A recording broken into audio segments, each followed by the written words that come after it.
আচ্ছা কেমন হয় বলেন তো? খুব সহজভাবে যদি বাসায় বসে এরকম মজাদার চাপটি আর ৩ টি ভিন্ন স্বাদের মজাদার এরকম ভর্তার আইটেম বানানো যায় তাহলে কেমন হয় বিষয়টা?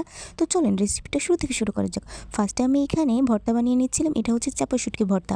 তো তারপর এখানে হচ্ছে রসুন আর হচ্ছে শুকনো ঝাল দিয়ে একটা ভর্তা বানিয়ে নিয়েছিলাম। এটা হচ্ছে লাল ভর্তা বলি, লাল মরিচের ভর্তা। আর তারপরে এখানে আমি সরিষা ভর্তা করে নিয়েছিলাম।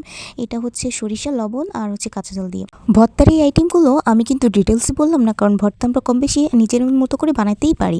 কিন্তু মোস্ট ইম্পর্টেন্ট যেটা হলো সেটা হচ্ছে আমাদের এই চাপটিটা কীভাবে আমরা তৈরি করলাম। ফার্স্টে আমি এখানে রেগুলার যে ভাতের চাল এবং পোলাও চাল ভিজিয়ে রেখেছিলাম ৪-৫ ঘন্টা। তারপর এর মধ্যে কাঁচা ঝাল আর লবণ সহকারে ব্লেন্ডার জারে ভালো করে বেটে নিয়েছি। তারপর একটি বাটিতে আমি সেই মিশ্রণটি ঢেলে নিয়েছি। এর মধ্যে আমি একটি ডিম, ধনিয়া পাতা, জিরে গুঁড়া, তারপর লবণ, আদা রসুনের পেস্ট আর হচ্ছে একটুখানি চালের গুঁড়া অ্যাড করেছি। মিশ্রণটি ঠিক এরকম হবে, দেখে আপনারা বুঝতে পারছেন নিশ্চয়ই। তারপর আমি সমস্ত উপকরণ খুব ভালোভাবে মিশিয়ে নিব যাতে কোনো দানা দানা ভাব না থাকে।